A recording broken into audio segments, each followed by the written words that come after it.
आज की कहानी एक ऐसी लड़की की है कि जिसने भी सुना उसने ये कहा कि काश इतनी खूबसूरत ना होती तो ज़्यादा अच्छा था, आज ये अच्छी होती।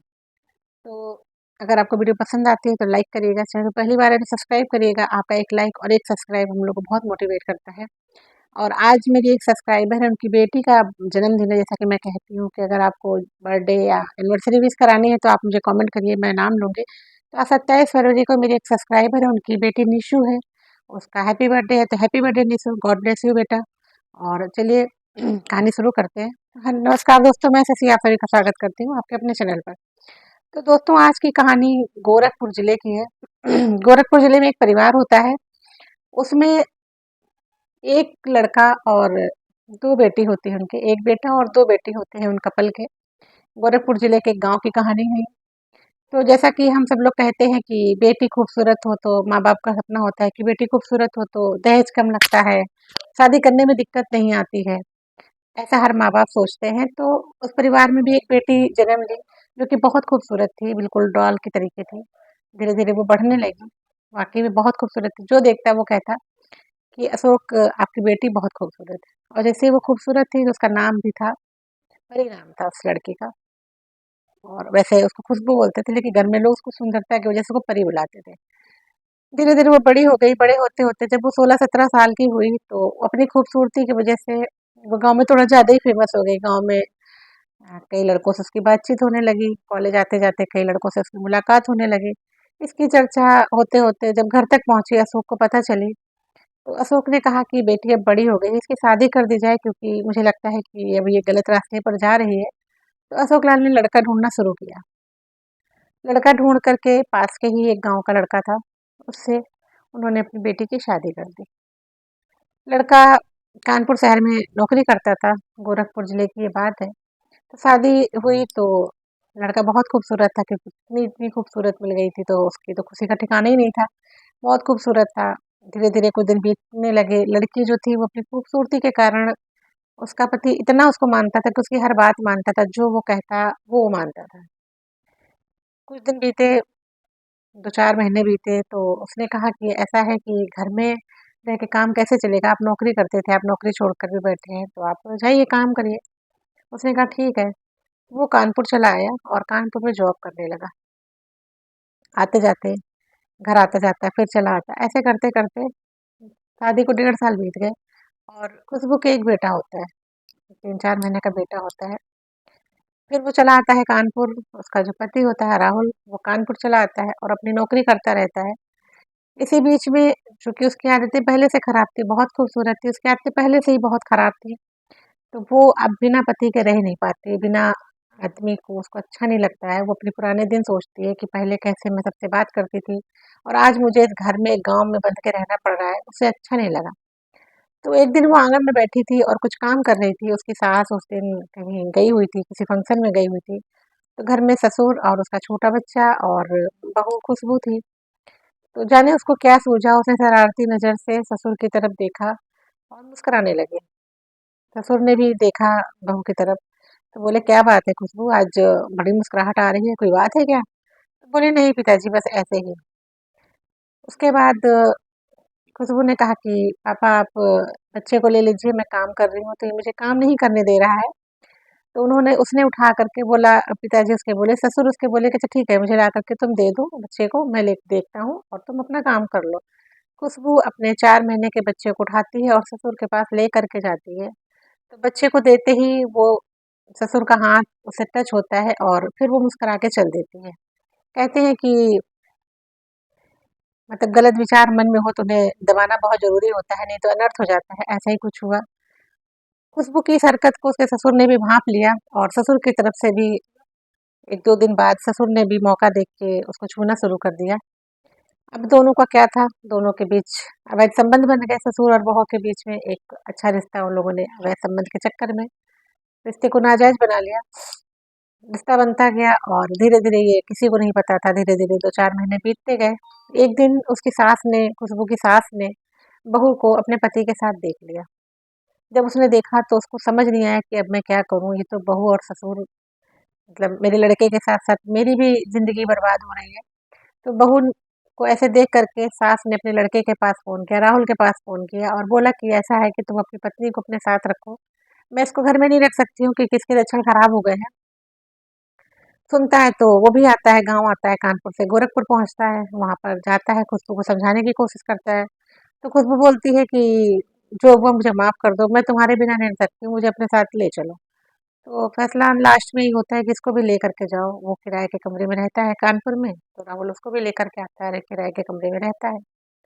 2-3 दिन, 10 दिन बीतने के बाद, 15 दिन बीतने के बाद खुशबू अड़ोस-पड़ोस में बात करने लगती है एक-दूसरे से, तो उसके पड़ोस में ही तो धीरे-धीरे 10-15 दिन बीतते हैं, आस-पास के पड़ोसियों से उसकी जान-पहचान होती है। उसके पड़ोस में ही एक अतुल नाम का लड़का रहता है, जो कि वो भी दोस्त होता है राहुल का, क्योंकि राहुल बहुत टाइम से वहाँ रहता होता है, तो राहुल की उससे अच्छी दोस्ती हो जाती है।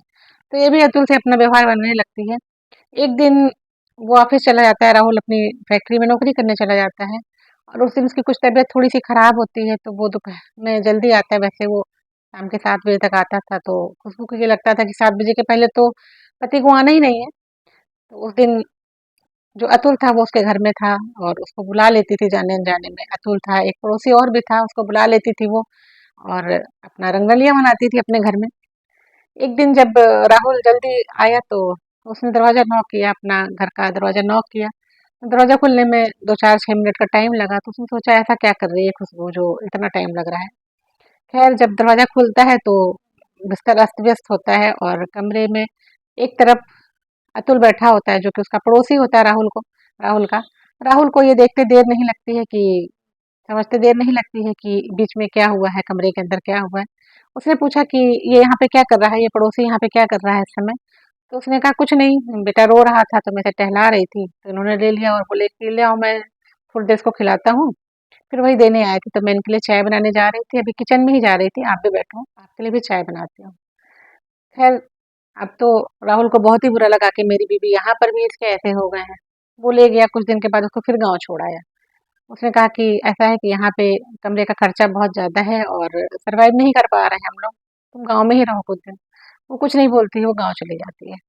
गाँव में सास को पहले से ही पता था, तो सास से थोड़ा वो बच के रहती थी कि ससुर से अगर फिर वो कुछ करेगी तो सास को फिर पता चल जाएगा और फिर बवाल होगा। तो उसने क्या किया कि उसके पड़ोस में उसके चचेरे ससुर थे। कुछ दिनों बाद उसने अपनी बातों में अपने चचेरे ससुर को उलझाना शुरू किया और उसके संबंध उसके चचेरे ससुर से हो गए। देखिए कि खूबसूरती का क्या वो है।